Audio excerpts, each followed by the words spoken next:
நண்பர்களே, பைபிள் பகுதி 17. இதுக்கு நீங்க முடிஞ்சா விளக்கம் சொல்லுங்க, இல்லைன்னா நான் சொல்ற கேட்கிற கேள்விய நேர்மையோட ஏத்துக்குங்க. அவ்வளவுதான் நான் சொல்லுவேன். அதாவது இதுல வெற்றி தோல்விலாம் ஒண்ணும் கிடையாது. பைபிள் எழுதுறவன் ஏதோ தப்பா எழுதி வச்சுட்டு போயிட்டான், சரிங்களா? அவன் எழுதுறவங்க பண்ண தப்ப நீங்க சப்பரேட்டு கட்டி முட்டு கொடுக்கணும்னு அவசியம் கிடையாதுன்றத மட்டும் தான் நான் சொல்லக்கூடிய. சரி, தொடர்ச்சியான ஆதாரங்களை பார்ப்போமா? ஜெனசிஸ்ல 6வது சாப்டர் 2வது லைனே என்ன சொல்லுது பாருங்க.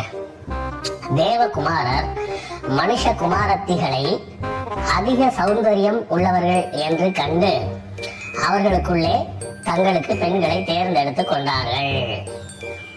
அதாவது தேவனின் குமாரர்களாக இருந்த இந்த ஆதாமோட வம்சாவளியிலிருந்து வேற யாரையும் பார்த்துருக்காங்களாம்.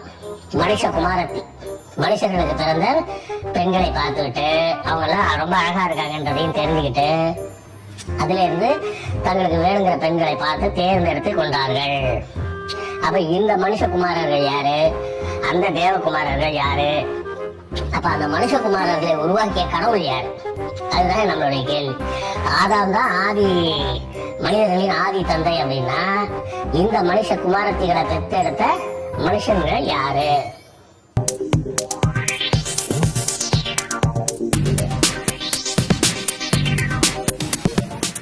பரிசுத்த வேதாகமத்தில் ஒரு 4-5 முறை தேவ புத்திரர்கள் என்று பயன்படுத்தப்பட்ட சொற்கள் நேரடியாக தேவ தூதர்களுக்கு அது பயன்படுத்தப்பட்ட சொற்களாக அமைக்கப்பட்டுள்ளது.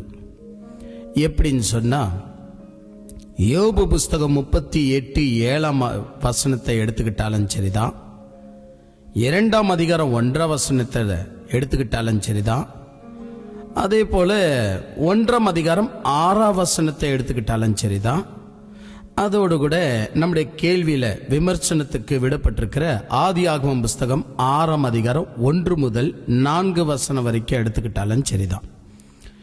இங்க சொல்லப்படுகிற தேவ புத்திரர்கள் ஆல்மோஸ்ட்